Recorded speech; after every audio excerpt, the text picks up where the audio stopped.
श्रोतेहो नमस्कार. आजच्या वृत्तविशेष कार्यक्रमात आपलं स्वागत. G20 अंतर्गत संस्कृती कार्यगटाची दुसरी बैठक भुवनेश्वर इथं कालपासून सुरू झाली.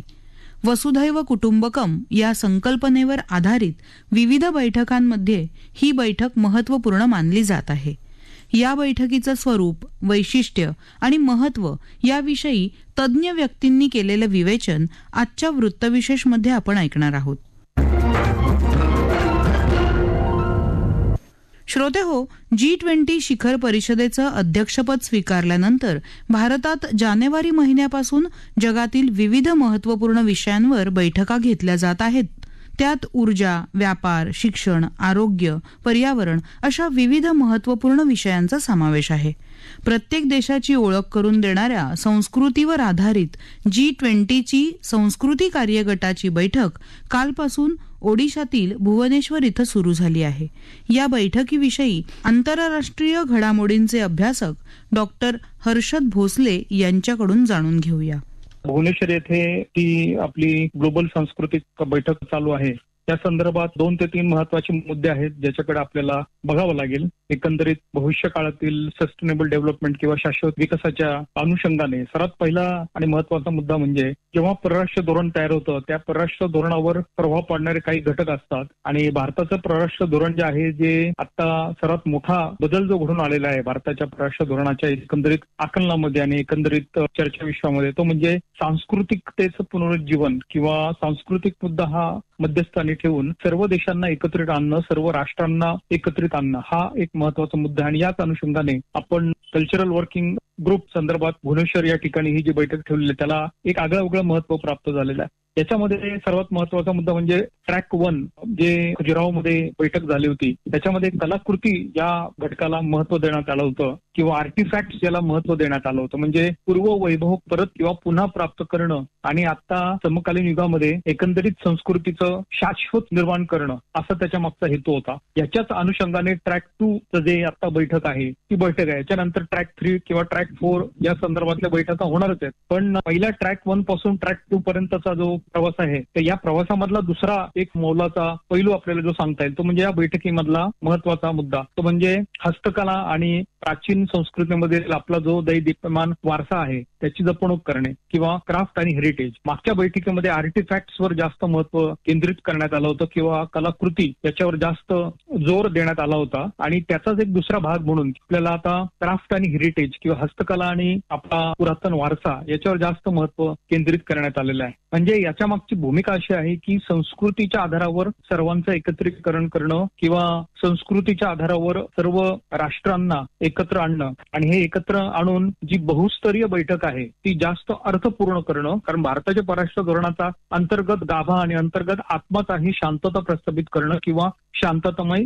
सहजीवन. शांततामय सहजीवन बेसिक हा मुद्दा आहे जो मुद्दा वेगवेगळ्या संस्कृतींना एकत्र बांधतो, वेगवेगळ्या संस्कृतींना एकत्र आणण्याचा प्रयत्न करतो. हा त्याच्या मागचा महत्वाचा गाभा आहे. या बैठकीच्या म्हणजे भुवनेश्वरच्या बैठकीच्या अनुषंगाने आपण जर विचार केला तर 4 अत्यंत महत्वाचे मुद्दे ठरतात जे भारताने देखील आता स्पेल आउट केलेला आहे. एक महत्वाचा मुद्दा म्हणजे सांस्कृतिक साधनांची पुनर्प्राप्ती करणे किंवा आपण त्याला रेस्टिट्यूशन असं म्हणतो. सांस्कृतिक ट्रेडिशन किंवा सांस्कृतिक परंपरा आपल्याला फार आपली वैभवशाली आहे. हाच धागा पकडून वेगवेगळ्या जे G20 मधील राष्ट्र आहेत विकसनशील आहेत आणि या अनेक राष्ट्रांचा सांस्कृतिक वारसा फारच वैभवशाली आहे. तर या सांस्कृतिक साधनांची पुनर्प्राप्ती करणे जेणेकरून भविष्य काळामध्ये एक प्रकारे शांततामय व्यवस्थेची रुजवात होईल असा त्यामागचा हेतू आहे. दुसरा महत्वाचा म्हणजे शाश्वत विकास किंवा सस्टेनेबल फ्युचर. शाश्वत भवितव्यासाठी शाश्वत विकासासाठी सध्याकालीन संस्कृती जी आहे त्या संस्कृतीचं एक प्रकारे जतन करणं हा एक दुसरा महत्वाचा भाग आहे या एकंदरीत भुवनेश्वरच्या बैठकीमध्ये उपस्थित झालेला. आणि तिसरा अतिशय महत्वाचा भाग आहे आणि मला तो अतिशय महत्वाचा वाटतो तो म्हणजे सांस्कृतिक आणि क्रियाशील मुद्दा जो आहे किंवा सांस्कृतिक आणि क्रियाशील तत्व किंवा प्रत्येक राष्ट्रामधील सर्जनशीलता. हे सांस्कृतिक मुद्दे, ही क्रियाशीलता किंवा हे सर्जनशीलत्व जे आहे त्याची जोड कुठेतरी औद्योगिकरणाला देणे हा एक महत्वाचा मुद्दा आहे. त्याचं कारणच असं आहे की G20च्या अनुषंगाने सर्व विकसनशील देशांची आर्थिक प्रगती व्हावी हे भारताचं ध्येय आहे आणि भारताचं हे ध्येय असल्यामुळेच अनेक विकसनशील देशांनी भारताला एक प्रकारे पाठिंबा दिलेला आहे. त्यामुळे सांस्कृतिक तत्व, त्याच्यामधनं आलेली सांस्कृतिक कृतिशीलता, त्याच्यातलं प्रत्येकाचं सेपरेट स्वतंत्र असं सर्जनशील स्वरूप आणि त्याला एक प्रकारे औद्योगिकरणाची जोड आणि त्याच्यातनं विकसित झालेलं अर्थकारण हा अत्यंत व्यापक आणि अत्यंत महत्वाची अशी सांगड किंवा आपण असं म्हणू की सांस्कृतिक क्रियाशीलता, अर्थकारण, औद्योगिकरण याच्या ताण्याबाण्यातून आपण एकमेकांचा विकास साधू शकतो. म्हणजे जे ब्रॉड आपलं ऑब्जेक्टिव्ह आहे वसुदैव कुटुंबकम, याचा एक तो महत्वाचा भाग. आणि चौथा आणि शेवटचा महत्वाचा भाग म्हणजे डिजिटल तंत्रज्ञान जे आहे त्या तंत्रज्ञानाचा विचार करून त्या अनुषंगाने त्याच्या अवतीभोवती बाकीच्या सगळ्या गोष्टींचा विकास घडवून आणणे. म्हणजे सांस्कृतिक मुद्दा आपण मध्यावरती ठेवला जरी असला तरी आधुनिक मुद्दा जो आहे डिजिटल टेक्नॉलॉजी हे आपण पूर्णपणे विसरलेलो नाहीये. म्हणजे डिजिटल टेक्नॉलॉजीला प्राधान्यक्रम द्यायचाच, पण त्याचबरोबर सांस्कृतिकतेचं संरक्षण आणि एकंदरीत सर्वांना एकत्र आणून एक प्रकारे सांस्कृतिक पुनरुज्जीवन करणं हा एक चौथा मुद्दा आहे. म्हणजे चौथ्या मुद्द्यामध्ये सांस्कृतिक विकास हा डिजिटल टेक्नॉलॉजीच्या माध्यमातून साध्य करणं हा एक अतिशय महत्वाचा मुद्दा या ठिकाणी मध्यावरती येतो. आणि भारताने अशी भूमिका घेतल्यामुळे भारताचं वेगळंपण या अनुषंगाने सिद्ध झालेलं आहे. आणि म्हणूनच वेगवेगळे जे कार्यक्रम आयोजित केलेले आहेत त्या कार्यक्रमामध्ये आधुनिक तंत्रज्ञानाचा वापर सांस्कृतिक पुनरुत्थानाच्या एकंदरीत कार्यक्रमाच्या पत्रिकेमध्ये आणणं हे माझ्या मते एक आगळं वेगळं परराष्ट्र धोरण आपल्याला आहे असं सांगावं लागेल. आणि ते G20च्या अनुषंगाने आलेले हे विशेष. आणि ट्रॅक 3 जे पुढच्या काही महिन्यांमध्ये जून जुलैमध्ये ज्या बैठका होतील त्याच्यामध्ये एक वेगळं स्वरूप आपलं दिसेल. थोडक्यात काय तर मागच्या ट्रॅक 1 मध्ये कलाकृती किंवा आर्टिफॅक्ट आणि आत्ताच्या ट्रॅक 2 मध्ये क्राफ्ट अँड हेरिटेज किंवा हस्तकला आणि वैभवशाली वारसा यांची एकत्रित सांगड घालण्याचा प्रयत्न केल्याने आणि ट्रॅक 3 मध्ये कदाचित अजून नव्या अशा सांस्कृतिक मूल्यवान वारशाची चर्चा कदाचित होऊ शकेल. श्रोते हो, संस्कृती हा शब्द आपला वैभवशाली वारसा, सण, उत्सवांसोबतच पारंपरिक चालीरीतींची ओळख करून देत असतो. प्रत्येक राष्ट्राची आपापली अशी स्वतंत्र संस्कृती आहे ज्याद्वारे त्या राष्ट्राची आपली स्वतंत्र ओळख बनली आहे. अशा संस्कृतींचं जतन आणि संवर्धन व्हावं, तसंच त्यासाठी प्रत्येक देशाला याविषयीची आपली भूमिका मांडण्याची एक संधी भुवनेश्वर इथल्या संस्कृती कार्यगटाच्या बैठकीमुळे निर्माण झाली आहे. ही बैठक भारतासह G20 राष्ट्रांसाठी वैशिष्ट्यपूर्ण आणि महत्वाची ठरली आहे.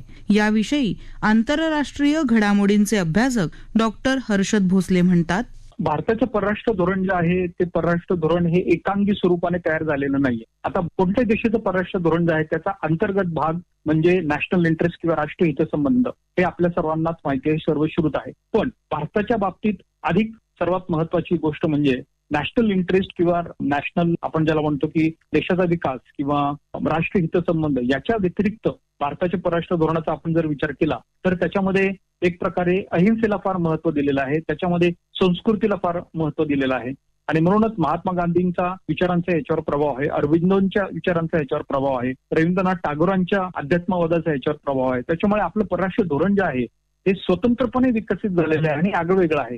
म्हणून आपण महत्व कशाला दिलेलं आहे, अहिंसेला महत्व दिलेलं आहे, शांततेला महत्व दिलेलं आहे, सहकार्याला महत्व दिलेलं आहे. याचा जो बेस आहे, याचा भरभक्कम पाया जो आहे तो म्हणजे संस्कृती. म्हणजे अहिंसा, त्याच्यानंतर शांतता आणि सहकार्य यांना बांधणारा एक अतिशय महत्वाचा दुवा म्हणजे संस्कृती. आणि म्हणूनच अहिंसेमधून युद्धाला विरोध, शांततेमधून हस्तक्षेपाला विरोध, सहकार्यामधून शांततापूर्वक सहजीवन हे प्रमुख मुद्दे, आधारभूत तत्वे भारताच्या परराष्ट्र धोरणाचे बनलेले आहेत. आणि म्हणून आपण वसुदैव कुटुंबकम आणि शांतता सहजीवन या दोन सांस्कृतिक मूल्य आमच्या देशाची आहेत असं सुरुवातीपासून म्हणत चाललेलो आहोत. पण आता जर 2023चा आपण जर कालखंड बघितला, हे परराष्ट्र धोरण आपलं अनेक वर्षांपूर्वीचं आहे, पण एकंदरीत 2023चा आत्ताचा जर आपण G20च्या अनुषंगाने याचा विचार केला तर आपलं असं वाटतं की याच्यामध्ये परराष्ट्र धोरणाच्या आणि एकंदरीत परराष्ट्र धोरणामध्ये दिलेले उद्दिष्ट प्राप्त करण्याच्या एकंदरीत प्रक्रियेमध्ये कुठेतरी प्रॉब्लेम होता. आणि तो प्रॉब्लेम भरून काढण्यासाठी, कुठेतरी गॅप भरून काढण्यासाठी केंद्राभिमुख कसं व्हावं, कशा पद्धतीने आपण केंद्राभिमुख किंवा सेंट्रिपिटल पोझिशन प्राप्त करू शकतो, तर ती एकाच मुद्द्याच्या आधारावरती म्हणजे सांस्कृतिक दृष्टी सर्वांना एकत्रित आणणं, आणि ते आपण गेल्या काही वर्षांपासून सातत्यपूर्ण पद्धतीने करत आलेलो आहोत. आता याच्यामध्ये भारताने काय केलेलं आहे, तर भारताने बहुस्तरीय बैठकांमध्ये मल्टीलॅटरलिझम मध्ये 3 गोष्टी एकत्र आणलेल्या आहेत: शांतता, सहजीवन आणि मल्टीकल्चरलिझम जे आहे, बहुसंस्कृतिकता, यांना कुठेतरी एकाच व्यासपीठावर आणलेले. आणि म्हणून भारताने सांस्कृतिक देवाणघेवाण करण्यावर जास्त भर दिलेला आहे. आधी आपण नॅचरल ॲलीज किंवा नैसर्गिक मित्र आपले कोण आहेत, नॅचरल ॲलीज, याचा एकत्रित विचार करून आपण वेगवेगळ्या देशांबरोबर मैत्रीपूर्ण संबंध प्रस्थापित करत होतो. पण आता आपण थोडी भूमिका बदललेली आहे. ती कोणती भूमिका आहे, तर समान संस्कृती आणि संस्कृतीचा एक प्रकारे वृद्धी याच्यावर भर दिलेला आहे. म्हणजे प्रिव्हियसली नॅचरल ॲलीज याच्या तत्वावर आपण वेगवेगळ्या देशांबरोबर लिंकेजेस डेव्हलप केले आणि आम्ही यांचे मित्र आहोत कारण ते आमचे नैसर्गिक मित्र आहेत, नॅचरल ॲलीज आहेत. पण आता आपण त्याच्याही पुढे जाऊन एक अत्यंत व्यापक अशी भूमिका कोणती घेतलेली आहे, ती म्हणजे विविध सांस्कृतिक गटांबरोबर आम्ही आता मैत्री करणार आहोत आणि सांस्कृतिक देवाणघेवाण बरोबर सांस्कृतिक संपर्क वृद्धी करणार आहोत, एक प्रकारे कनेक्शन करणार आहोत. आणि हे कनेक्शन हे अर्थपूर्ण असणार आहे. हे कनेक्शन, सांस्कृतिक कनेक्शन जे आहे, कल्चर आपण बोलतो, तर काय याचं महत्व आहे, याचं महत्व म्हणजे याच्यामधनं अर्थपूर्ण चर्चा झाली पाहिजे. कोणाची चर्चा, आणि आता अतिशय महत्वाचा मुद्दा, व्यक्ती-व्यक्तीमधील चर्चा, समूहांमधील चर्चा आणि राष्ट्रामधील चर्चा. आणि हे पहिल्यांदा घडत आहे. म्हणजे मला वाटत नाही कोणत्या देशाने एवढी महत्वाची भूमिका घेतलेली आहे की ज्यामध्ये व्यक्ती देखील महत्वाचा आहे. म्हणजे भारतामधील